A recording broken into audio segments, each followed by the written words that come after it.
Hello, everybody, and welcome to Geopolitical Trends. So excited to be with you here because I have a great guest that we're gonna be talking about what's going on in Down Under.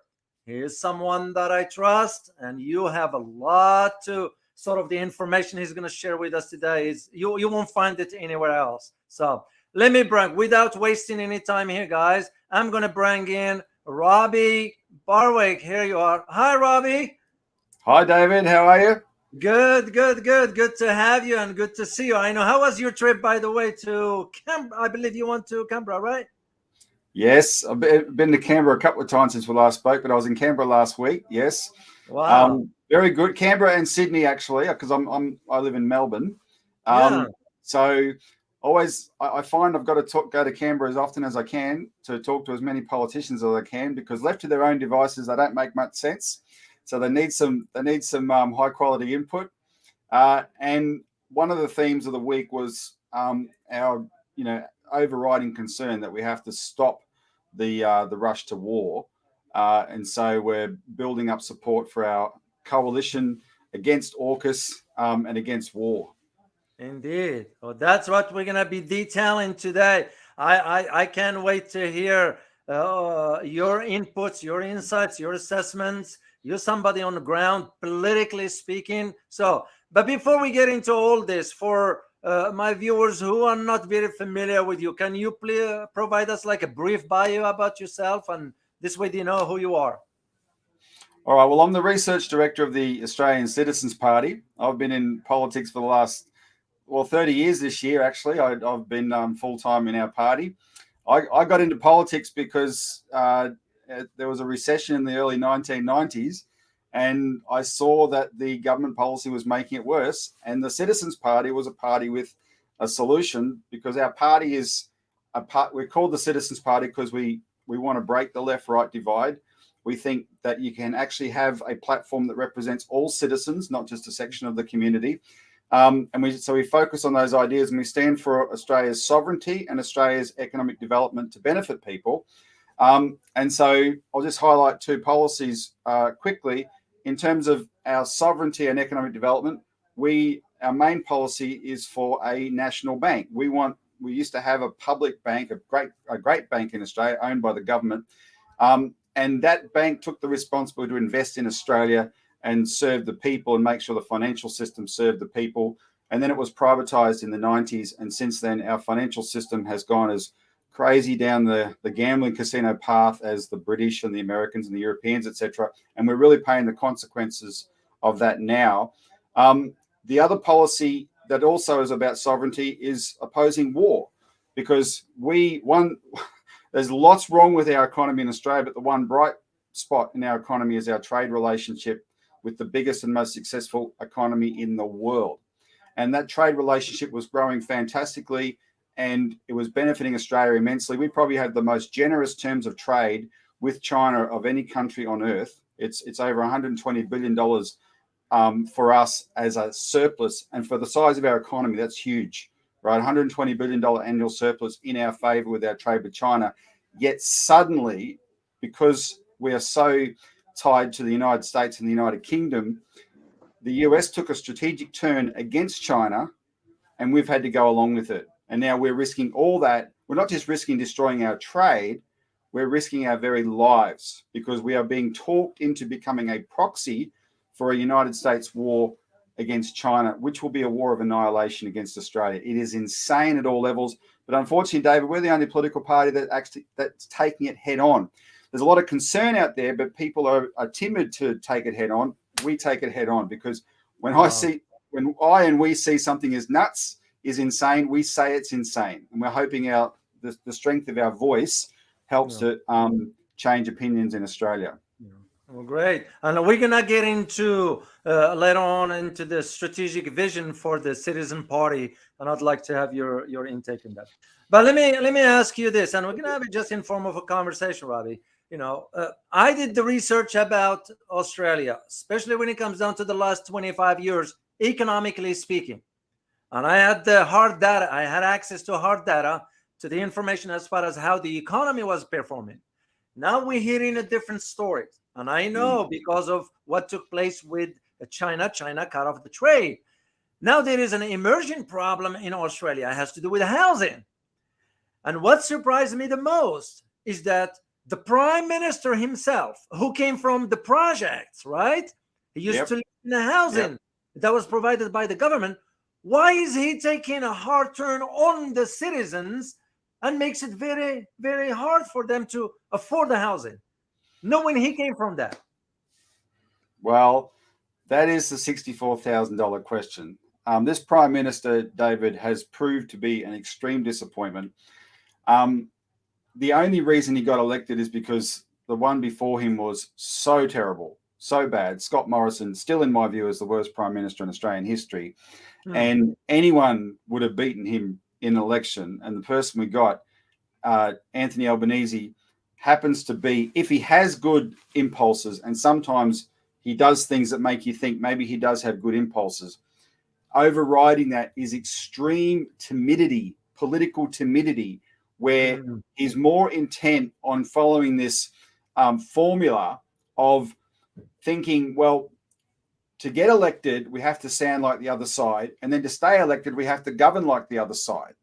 Whereas, Wow. and so they end up, when it comes to economics and foreign policy, they end up pleasing the same people that are benefiting from the policies that were already existent. And so in the case of housing, it's the banks and real estate companies, but the real estate companies are more expendable. It's the banks that are fully exposed here to our housing bubble. And we didn't have a correction after the global financial crisis. In fact, the government at that time in 2008 did everything they could to save the bubble and prop it up. Whereas if we had at least had a crash in house prices, they would have become more affordable and there would have been a clean out of debt at that stage. That didn't happen. So they just pushed the can down the road. And so you have a situation in Australia where it's not just the banks, but the banks are the biggest beneficiaries. But it's the whole system is now we went from being an economy that was based on manufacturing to one that became based in financial services, and the biggest activity of financial services was housing. And so much of the economy is tied up in this housing edifice, right? Including the sense of financial security of the people who own the houses, because they think they're millionaires because all their houses are worth millions of dollars now, especially if we live in a place like Sydney. But there's more debt than house value, right? But they cannot afford to have a crash. Everyone would just totally freak out if there was any kind of a crash now. And so the government is more concerned with propping up that edifice than they are in meeting the need. Now, the need is a massive expansion of affordable housing. And the history of how you do that is have what we call social housing in Australia, community housing. The governments build houses. We always used to do it. Anthony Albanese did grow up in one. That's his famous story, rags to riches story. He grew up in a government house, social housing. But they claim that they want to do it. But let me give you a bit of a contrast. So my political heroes were the prime ministers in World War II and immediate after World War II, who were Labor prime ministers, John Curtin and Ben Chifley.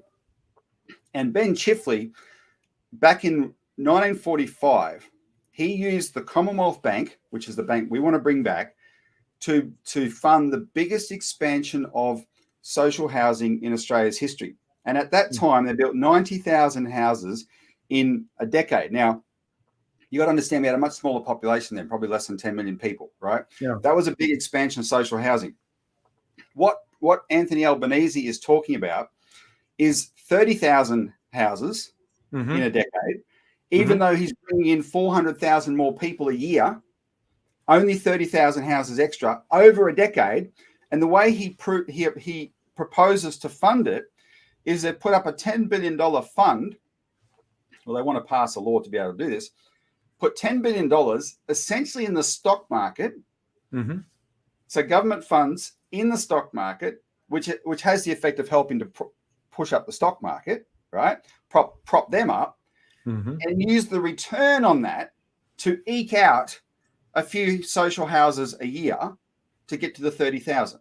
There is no commitment to just rolling up your sleeves and saying, here's the scale of the problem, let's get it done, right? None of that at all. Everything they do is premised on helping out the vested interests that are already there, including, in this case, investors in the stock market. But of course, the only logic behind building so few social houses is to make sure that that expansion of housing doesn't undermine existing house prices, because that's sacred here.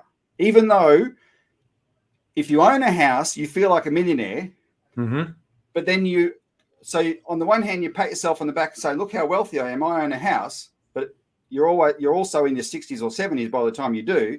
And then you start crying because you think, but my son or my daughter will never be able to afford a house, because that's how bad housing is in Australia. In Sydney, for instance, because of interest rate rises, the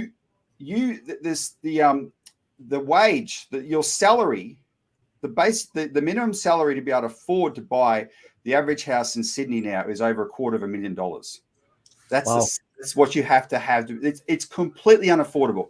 The whole thing needs a reset. But what the government is doing and Albanese is doing is putting the bubble and the welfare of the bubble ahead of the welfare of the people. So we find this to be quite unacceptable. If you were serious, well, first of all, he should probably double check how many people he wants to bring into Australia, because we have a vision for a big Australia with a big population, but our vision is premised on taking this whole landmass and developing it, right? Developing it so they're not all living in Sydney and Melbourne, because that's what's happening now. And if you spread out population growth across Australia, you'd barely notice it, because we are an empty country. But they're not doing that. They're bringing in hundreds of thousands of people a year in order to create that increased demand for housing that pushes up the price and keeps it unaffordable. And they pretend they go through the motions of solving the problem with their housing scheme. And that's all it is. So he's very disappointing in that respect. Wow. Now, when we, because that's what we've been hearing a lot about the housing issue and so forth. And yet we don't hear much about, for example, inflation. We don't hear about the prices of commodities. We don't hear about how, for example, the farmers in Australia are handling this changes when it comes down to, because there's no more trade with China. China shut the door. And all of a sudden, businesses in Australia are like struggling. Why aren't we hearing? And is it true that inflation in Australia is high as we speak? Yes, inflation is very high. It's not true, though, that China shut the door.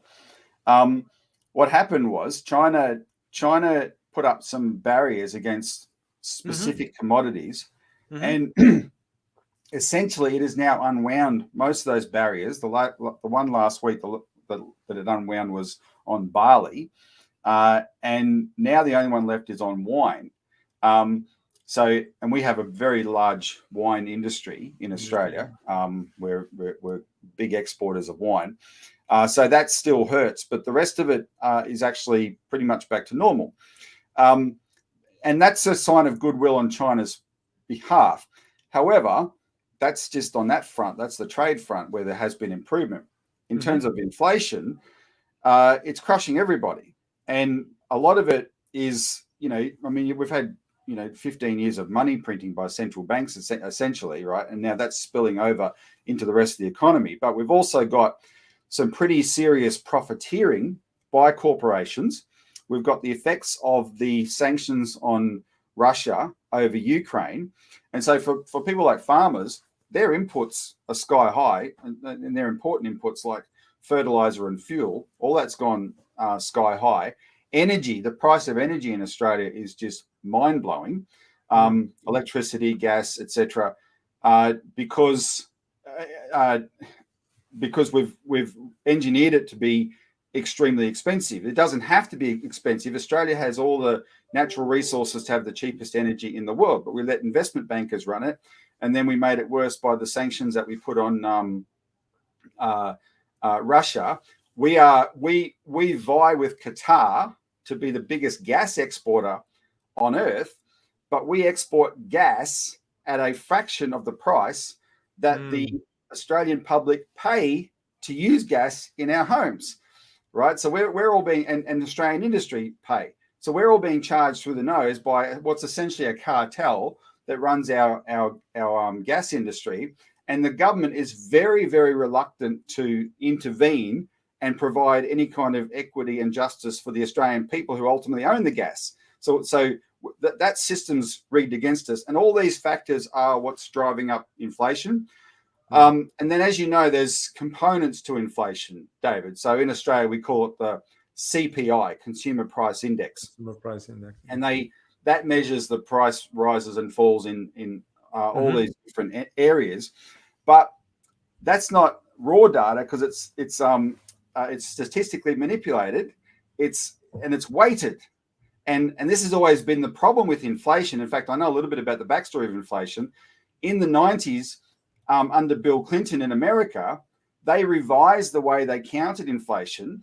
They measured inflation and were able to revise it downwards. That's such that if they had kept with the old system, they would have had much higher inflation all along. But they had a new method. And because America is the dominant economy, we copied that straight away. We went ahead and copied inflation in the way of measuring inflation. So, for instance, one of the things in Australia that they stopped counting towards inflation was land. The price of land was no longer counted in inflation.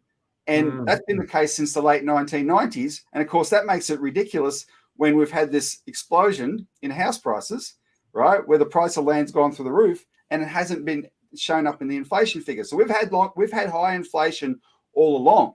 Therefore, when we finally do get high inflation like we have now, it's not just high, it's astronomical, right? And you can see it every time you walk into the shop. My wife makes the point, the size of the shopping coming home every week is getting smaller and smaller and smaller, and it's really crushing people. Wow. But we have a reserve bank that's had a policy of making this much, much worse than it should be, because they have hit our economy with 13 interest rate rises in now 13 months.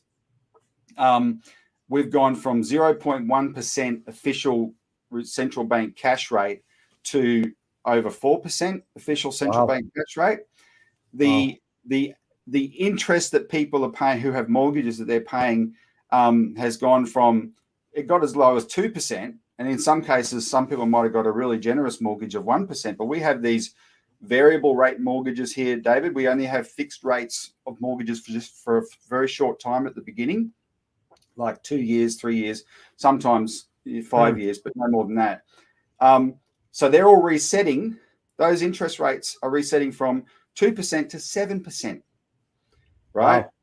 And there are warnings. I'll quote you one economist here from Judo Bank. There's an economist who said this: young professionals aged between 30 to 45 are having repayments increased by up to $6,000 a month. That's the increase in their repayments. They are paying up to 70% of their income in debt servicing. They're the people that are carrying the burden of this. And so if you're in the mortgage belt and you're struggling with the price increase in all the consumables, on top of that, you're being smashed by these interest rate rises. And it's really bringing the country to its knees. Wow. And yet the government of the Prime Minister Albanese seems to be oblivious. I don't know even if I can describe them as oblivious, because they have to be out of their mind not to see where the reality on the ground, or how the reality on the ground is. And my reference is to what you mentioned earlier about the housing projects and so forth. How come the Albanese government couldn't find the money for the housing, but they found the money for the submarine deals with the US and UK? That's kind of, I find it mind-boggling, especially now with this USS Canberra. Well, that's the question that every day more and more people are asking. And frankly, we're pinning our hopes on that being the thing that destroys the public's support for AUKUS, the Australia, United Kingdom, United States partnership, and the submarines purchase that's attached to that. because that price tag of $368 billion is looking worse and worse every day compared to the needs of the Australian people. Right? And so the housing is one aspect of it, right? All they can put up is $10 billion as a sinking fund that then you get a little bit of the cream off the top of that every year to build housing, which is maybe $500 million to build housing, yet they can put $368 billion into submarines against a supposed threat from a country that's actually our biggest benefactor in terms of trade, right? It's crazy. But that's true across the board with all sorts of services, right? It's the government is contracting services across the board, and they're making life. They say that they're good at paying lip service to problems, right? But by their actions, they're showing that they're not serious. And so what's happening now is, and this is overdue, this is over time, the party that Anthony Albanese is from, the Australian Labor Party, the grassroots of that party, the membership, are starting to revolt, and they are passing resolutions at their branch meetings against AUKUS. And a big part of that motivation is the price tag, right? Because they know that it's unjustifiable to cut services in all these other areas, make life more expensive for people, and yet commit to this price tag. So there's about 40, I know of about 40 branches of the Labor Party that now pass resolutions against that. And like I said, it's overdue. And hopefully this becomes the unraveling of it. And that's just, by the way, that's just the submarine price tag. We are increasing defence expenditure across the board, right? It's just a lot of extra money going out in those areas, but it's not doing anything to help the people of Australia. And it's going to be the thing that might turn the public against the government on this policy. Yeah. Well, I don't know. Correct me if I'm wrong, Robbie. If I'm gonna share a statement with you, but please feel free to tell me you're wrong, David, on this. Will it be fair if I am to say that Australia under the Prime Minister, the former Prime Minister Scott Morrison, and the current one Albanese, have surrendered Australia's sovereignty to the US? It would be fair, and I'm going to show you a picture to prove it. So yeah, please. Just bear with me. I'm going to change my background. I set this up earlier. So this. Oh my gosh. That image you can see, there's two kangaroos behind me now. The one with the Star-Spangled Banner on the kangaroo was a gesture, apparently a goodwill gesture, David, by the United States, because the United States has just named one of its newest warships after Australia's capital, Canberra. And it's called the USS Canberra. Now, my screen might be freezing up here, so I won't keep this on for too long, but I just want to quickly make the contrast. This one here, this was at the launch of they launched this ship in Australia, even though it's an American warship. They launched it in Australia, and they put this cardboard cutout of a kangaroo, and they covered it in the Star-Spangled Banner. And it was almost like throwing a trinket to the natives. I'm sorry, but anyone who saw it got enraged, thinking, what on earth? Hello? Consortium News over there in the United States, which I read a lot, actually said, how would Americans feel if we went and put the Australian flag all over the bald eagle or whatever your favorite symbol is, right? This was like marking its territory. And I put this image up to contrast to it because this is back in 1983. Back in 1983, Australia won for the first time the America's Cup yacht race. And this was our symbol. This one was our symbol, the boxing kangaroo, right? Where we were punching the United States in the nose. That's how we thought of it. That was just a sporting thing, not that serious. But that's how we like our kangaroos, with gloves on right, and standing up for themselves. Instead, we've got our American friends giving us this image. I'll just turn that off now. Yeah. So I get just bear with me. All right. That's a great picture, Robbie. So this is a symbol, though, Yeah. right? And the very worst thing is that the people in the United States who came up with that, and Caroline Kennedy was at this launch. Oh, yes. They thought they were doing something we would like, right? Yeah. They cannot help. Now I'm going to be very broad-minded here, very forgiving of our American friends, because I do regard America as our friend. I don't have a problem with that. But America is treating us the way we are acting, right? We are acting like sycophants. We are acting like underlings. And we are ingratiating ourselves to the United States. And so the United States is treating us that way. And the only way the Americans will treat us as a sovereign country is if we start acting like it. And there's a couple of cases in point that can help with that. And the big one is Julian Assange. Right? Julian Assange, I think at the moment, David, is the Achilles heel of the Australia-US relationship, because the Australian public are behind him. You know, it's always, when you're a small country in terms of population and one of your countrymen makes a big splash on the world stage, there's always a little bit of, pride in that. Oh, yeah, that's an Aussie. But then Julian Assange is this quirky character. And before he went to prison, and before he was in the Ecuadorian embassy for so long, you had to really be paying attention to the Assange issue to appreciate his significance. Because otherwise, you might just see in the popular magazines the sort of the quirky stuff highlighted, right?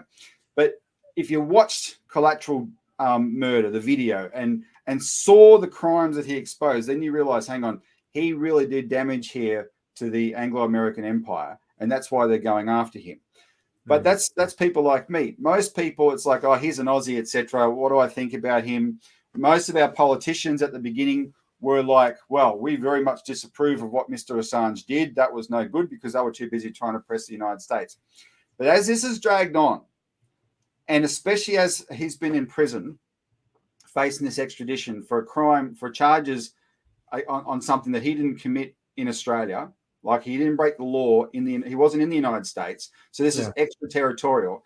The Australian people have got behind him. And even Anthony Albanese, before he became Prime Minister, was part of the parliamentary group calling for Assange's freedom, right? Now, Anthony Albanese wasn't doing that because he's truly convinced about Assange.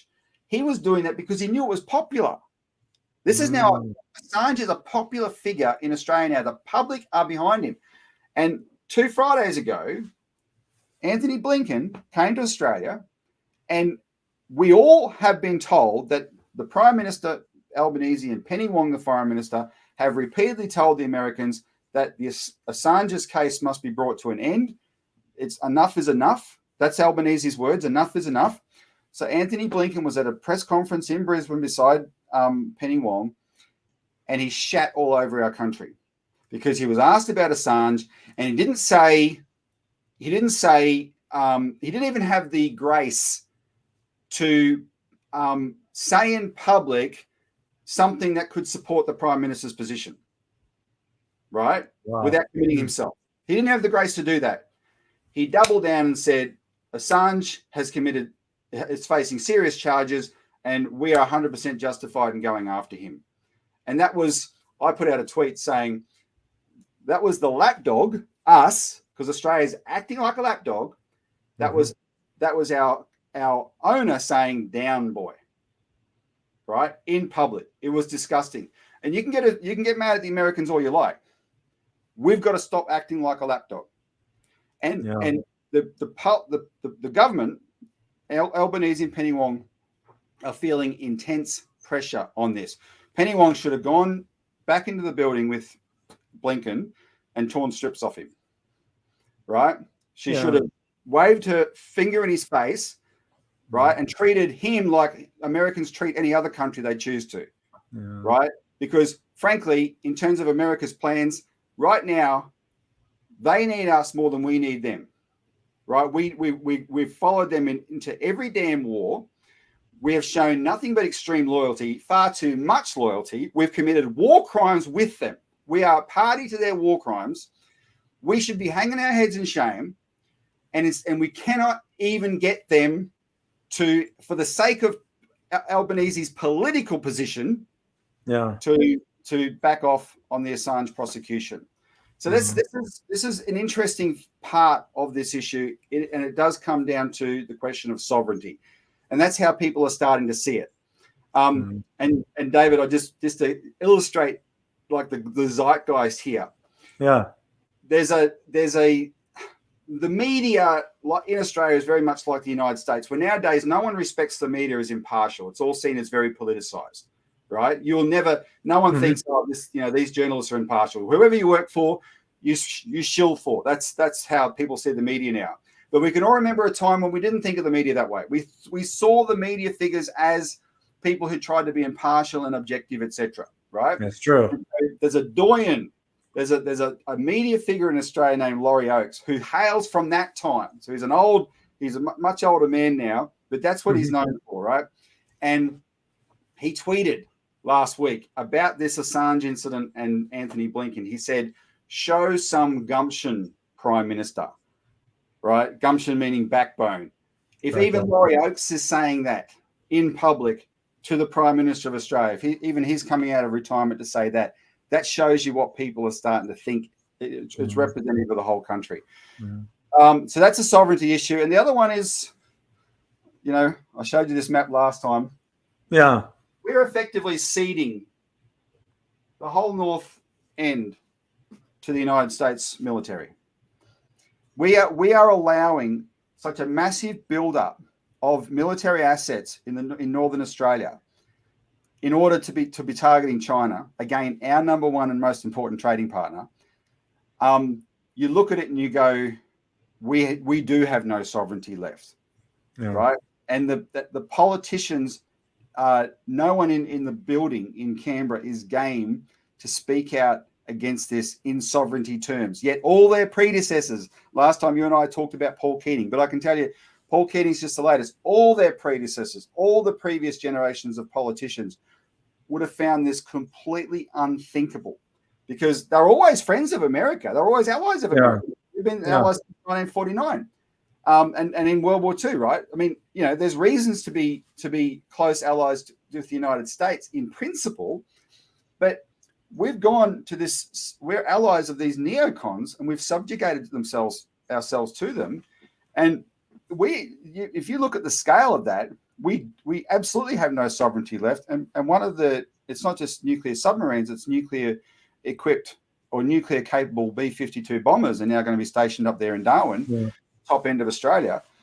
And we've just made the whole region a much more dangerous place, and we've destroyed our own security. We call this national security, that we're doing this for national security. We're undermining our security.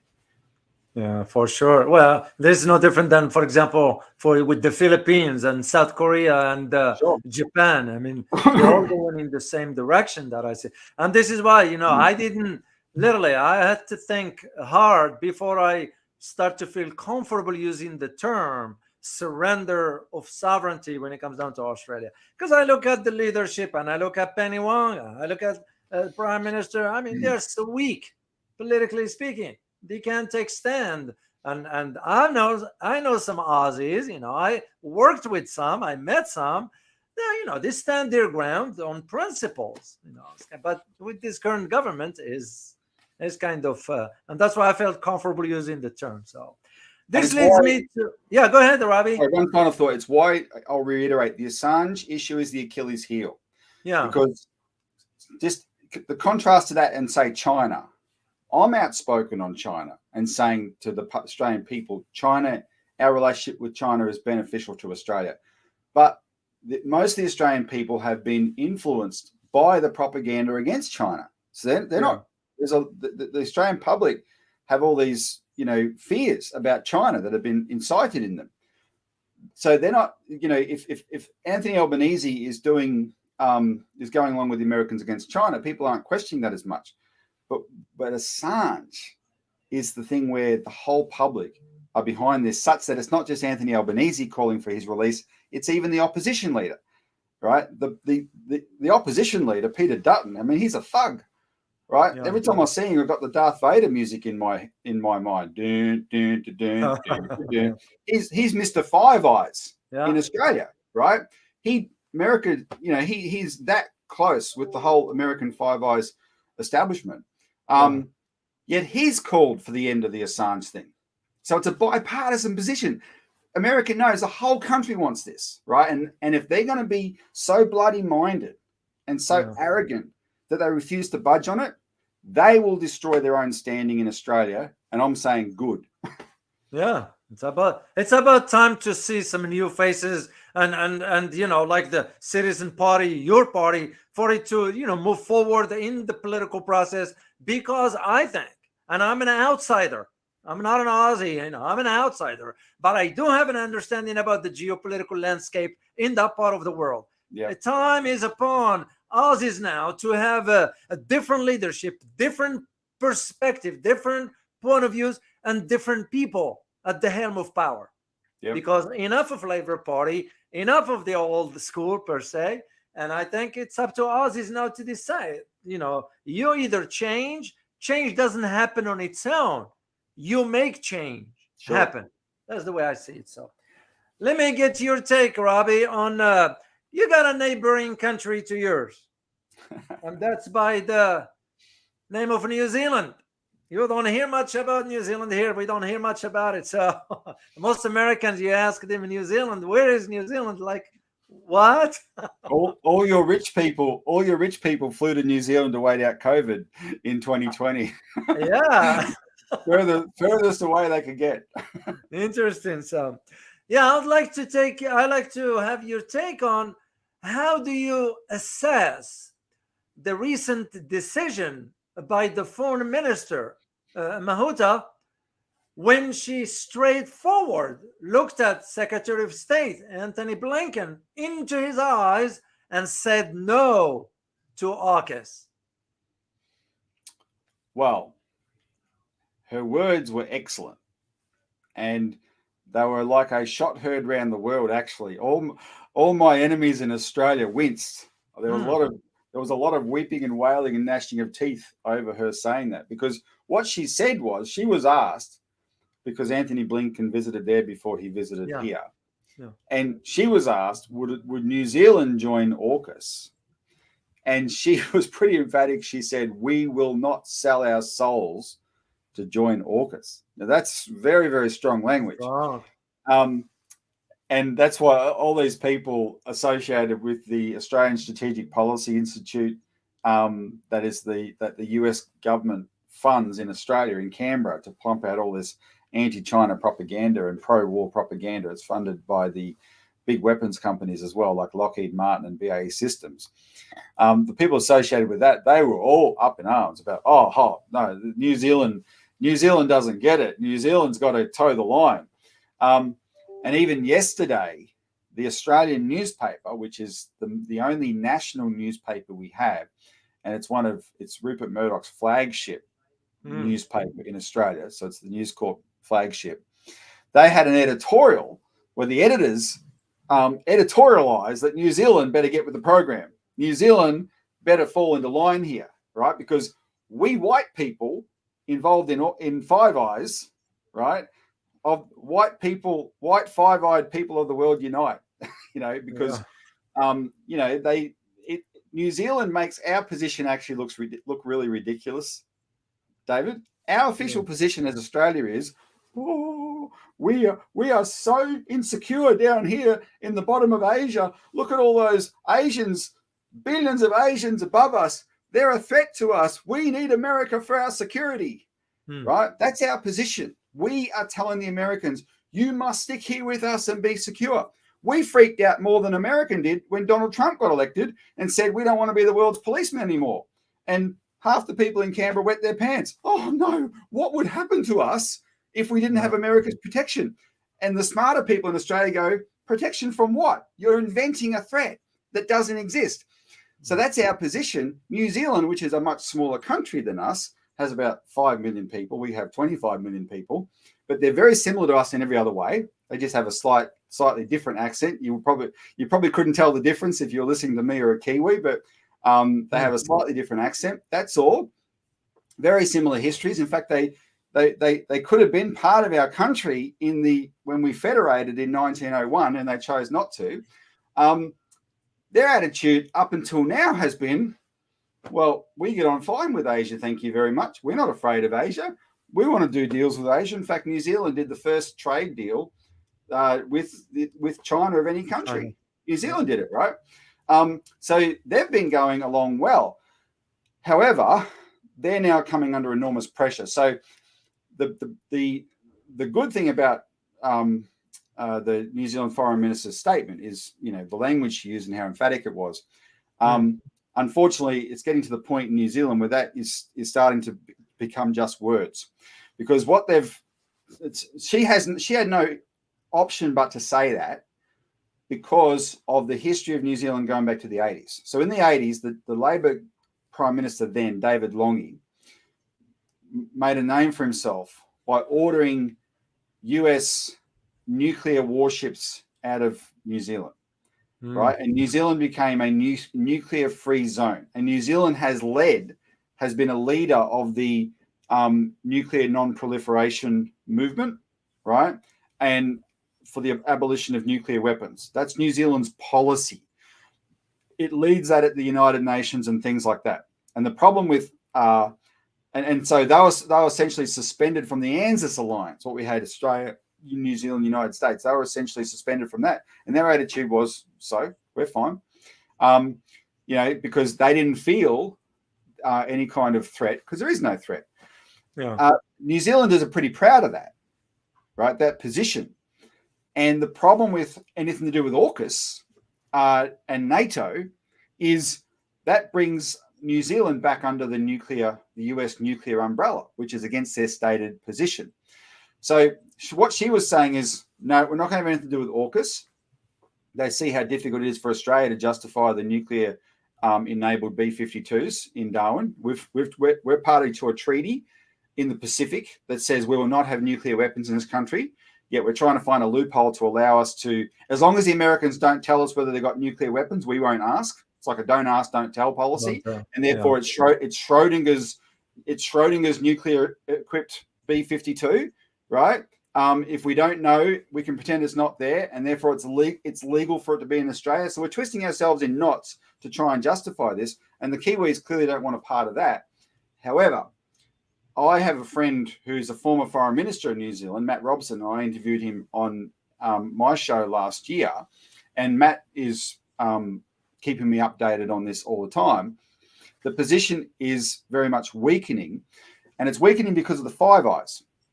So the Five Eyes includes New Zealand, right? It's the United States, United Kingdom, Canada, Australia, New Zealand. They're the Five Eyes. That is the core. There's now 9 eyes and 12 eyes and all, but the core of it is the white countries that make up Five Eyes, the old British Empire, basically, plus the United States. It's the British Empire's way of reconquering the United States, right? We've brought it, we're now all part of Five Eyes together.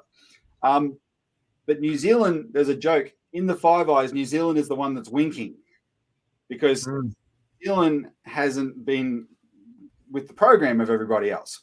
But the New Zealand intelligence agencies have been. And they said to their international counterparts, they said, listen, don't mind the government here. We will come back. We, the intelligence agents, will make sure we get back into Five Eyes and toe the line. And they are trying to make that come true. And so there's been a bombardment of New Zealanders with all this disinformation about China to fabricate the threat idea that, okay, we're under some kind of a threat here. Foreign interference, all the same stuff they've done to us, they've done to New Zealand. Jacinda Ardern, now I think Jacinda Ardern was very much two-faced as a politician, because she's one of these politicians that got to go around the world pretending to be almost saintly, like the Prime Minister, I think, of Norway did that recently, right? And on the international stage, they're young, they're good-looking, they're well-spoken, and they're treated like they're glamour models, right? But at home, both of them destroyed their own political support. And that's why Jacinda, she wasn't that good a prime minister. She had one or two bright spots. but she destroyed her political support because of the policies that she followed. And before she became a politician, in 2008, she went and worked as an intern for Tony Blair. Now, Tony Blair was the star of international Labor parties, but not in 2008. That was in the late 90s. In 2008, he was a reviled war criminal, because that's what he was, a war criminal. Yet she went and worked for him then, not before Iraq War, when he was a star, when he was a war criminal. And so therefore, it's no surprise to me that she's the Prime Minister who found a way to walk New Zealand as an observer into NATO by accepting these invitations to go to the NATO summits, right? So she weakened New Zealand's resolve on NATO. And now the latest is that they're going to try and destroy New Zealand's resolve through bureaucratic means. And by that, I mean the Defence Department in New Zealand, the Defence Minister, has just reported a review of New Zealand's defence policy. And so when you have a review, all the bureaucrats and military bureaucrats and generals and experts, most of whom are on the payroll of the weapons companies, etc., they have input into the review. And suddenly, what does the review say? Oh, there's a grave strategic danger in the Pacific now. This is a threat to New Zealand. Therefore, New Zealand has to take countermeasures against that threat. And those countermeasures end up being what? Closer working with Australia, AUKUS, etc. Right? So they will they're finding a way as we speak to water down the resolve in the Foreign Minister's words. Don't be surprised if there's a justification for changing it very soon. However, we're trying to change Australia's policy on this, and hopefully what we do in Australia is noticed in New Zealand, and New Zealanders there engage in the same resistance and make sure they don't go down this path. Wow, that's so. Oh my gosh. And this is why I told my viewers we're going to have to listen to what Robbie has to say. It's because that, where are you going to get this information from? You can't read it on a newspaper. They're not going to disclose this stuff. So this is why I'm so grateful, Robbie, that I truly appreciate you for carving out time for me here to spend this time with us here, just to help everybody see the reality and see the picture, what is going on. I am so grateful to you for that. So, and this leads me to our final talking point here is about the Citizen Party. If you can just share some insights about, I have Aussies subscribers to the channel, and they were like, yeah, we heard about Citizen Party, but in my mind, I was asking, do you know what Citizen Party stands for? So if you can just provide us some insights about the party, and also, Robbie, about the strategic vision for the party. Well, I'm glad you asked. Let me start by I want to say hi to a couple of your viewers who I met last week, and they asked me to come and meet them because they saw me on your show, and that's Romulo and Robert in Sydney. And Romulo's an inventor, and hope you're watching this, Romulo. Hi. Romulo made a big impression on me last week. Romulo's an inventor, and he contacted me because what we stand for is something that represents a vision for Australia that people like him want to contribute to and are not being allowed to.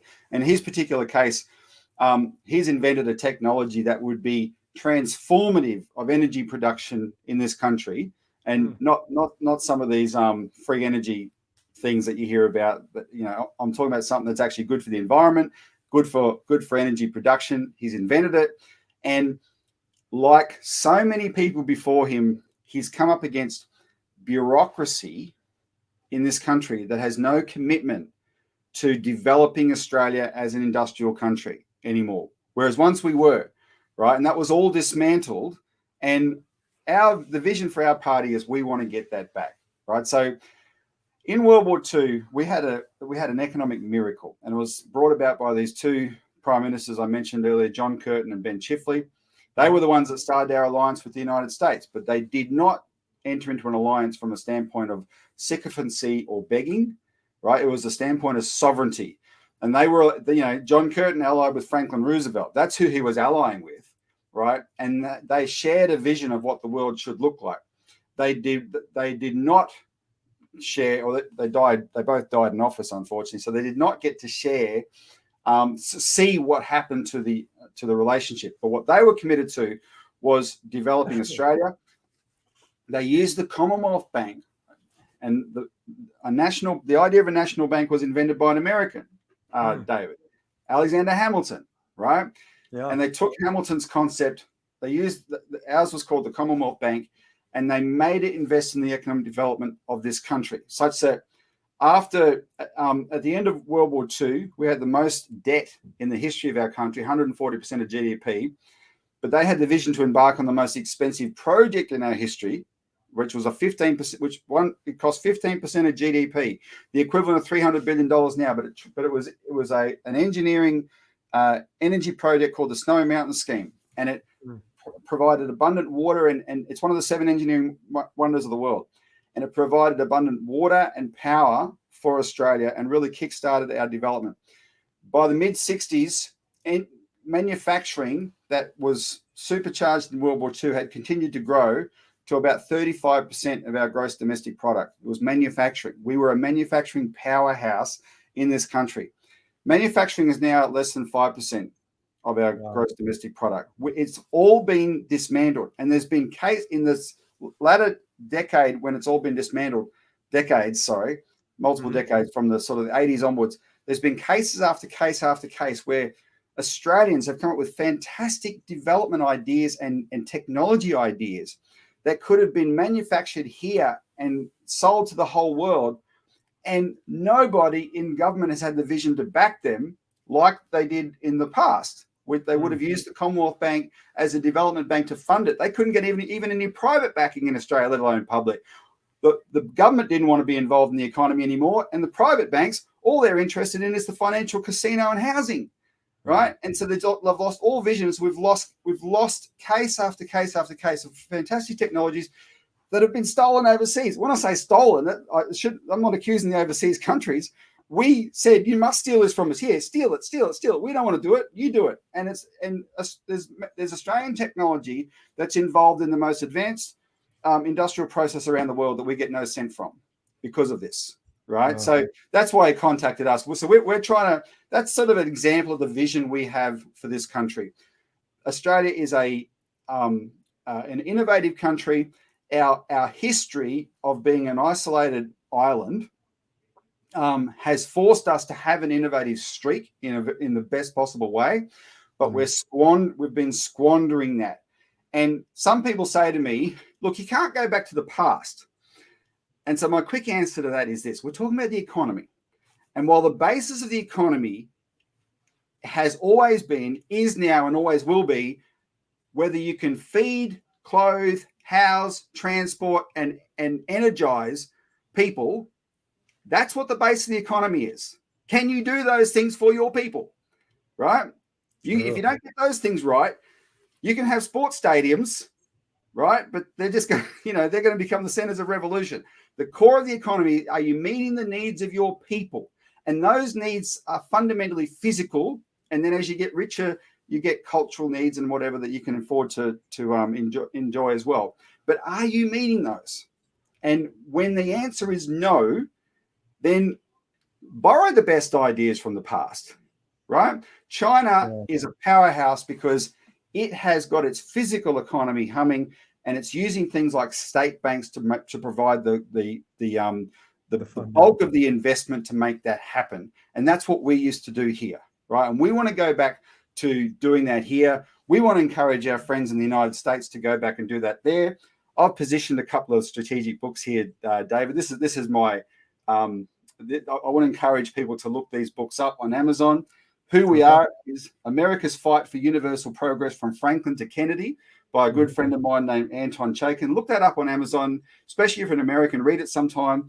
This is by the late former Australian Prime Minister, Dangerous Allies by Malcolm Fraser. It's called Dangerous Allies, and he's talking about the United States, United Kingdom. So he's talking about how bad the relationship is now. He wrote this in 2014. He's passed away since. This, though, shows you there's a better side of American history that's responsible for the progress that did make America the greatest country in terms of power on earth, right? A real power that America's has lost. It's not doing it anymore, right? Wow. And if America went back to its roots as laid out in that book, we won't have to see America as a dangerous ally, but an ally worth collaborating with, because we'll be more interested in collaborating with all the countries of the world on how to raise our living standards than we are in seeing them as a threat against which we have to fight. And I think for Australia and America, both of us, one thing we could focus on, I think to our benefit, would be high-speed rail, which China has mastered. Maybe we should invite them in to show us how to do it. And let's just start doing it. Stop talking about it. Let's just start doing it. Let's just start building these things and transform the way our internal economies work. And it'll take so much effort, and it'll be so good for our workforce. So it'll have all these positive knock-on effects. It'll change our perception of the planet. There's an example of our vision. Wow. Let me say thank you to, I want to say thank you to Satyana Devaria for your super sticker. Truly appreciate it. She put a note here, Robbie, and it says, Robbie, get Assange home. Yeah, thank you, Satyana. Truly appreciate it. So, Robbie, where if people wants to get a hold of you and know where can they find you? So our main website is citizensparty.org.au, and it's updated very regularly. It's a very dynamic website. There's a store on the website where you can if you're an Australian, you can become a member, or you can subscribe to our weekly magazine called the Australian Alert Service. And our other main presence is on our YouTube channel, which is called the Australian Citizens Party, and our weekly show is the Citizens Report. We do a 1-hour show a week, plus other content as well, long-form interviews and things like that. And you can stay very much abreast of our work. We've got a big campaign on right now about bank branches, of all things, because the banks are shutting branches because they don't want to serve people for the money they get out of them. They just want everyone to go digital. So we're campaigning in Australia to save bank branches. And David, you and I have talked in the past about ASPI. I mentioned ASPI earlier, Australian Strategic Policy Institute. So last week they decided to attack us, and their claim when they attacked us was that our campaign to save bank branches is actually a covert Chinese influence operation. Somehow Xi Jinping cares whether banks close branches in regional towns in Australia, right? And the reason they did that, though, is they hate us, they want to attack us, and they've attacked us over something we're doing that's actually very popular. And we're doing it because we do want to save services in towns, but we also want to show how bad the banks behave as an example of why we need our banking solution of a national bank.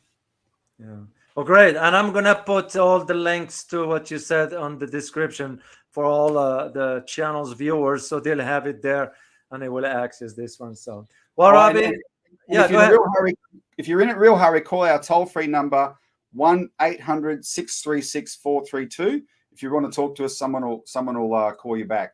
And please get involved. Please get involved, especially if you're in Australia there. If you want to see a change to your country, here is an opportunity. Here is a party that you can support, and just because that's how it works. Otherwise, people is going to just be talking, no more, no less. So, well, Robbie, I can't thank you enough for being here. Truly, it means a lot, and I am sure the viewers here learned a lot from what you had to share with us. So I thank you so much, and I look forward to next time. Thanks, David. Me too. My pleasure. Bye-bye. Bye-bye. All right, folks. I hope you enjoyed what Robbie had to share. He's somebody I've known Robbie now for quite a while. I've spoken with him for the last few years. So he's very, very well informative, and he cares for his country. Really, it's almost like in any time you hear a citizen of any country, when he or she speaks against the failed policies or something, all of a sudden they become labeled as, well, they hate the country, they do this. No, it's nonsense. That's a weak argument. It's because they are speaking the truth, because they care about that country. And that's usually how it works. And I do this on this channel here because I am hoping to raise awareness around the world here for people to just become more informed so they can think critically and see the change for where we need to go as human beings, all of us, for the sake of our peace, for all of us. It's not one country dominating the rest of the world, and for what? For what? Since we are all just passing through this life. That's the whole reason for why, at least in my opinion, what I'm doing here. Like I said last time, guys, I gave up a full-time teaching position to do this because I believe in it. So, well, I hope you find it informative here. By the way, be on the lookout tomorrow for I'm going to be releasing a video about Viktor Orban. You really want to watch that video. It's not that long. It's very, very short. So, and I'm preparing some other videos for you. I'm in touch with some other individuals that I'm going to invite some guests here.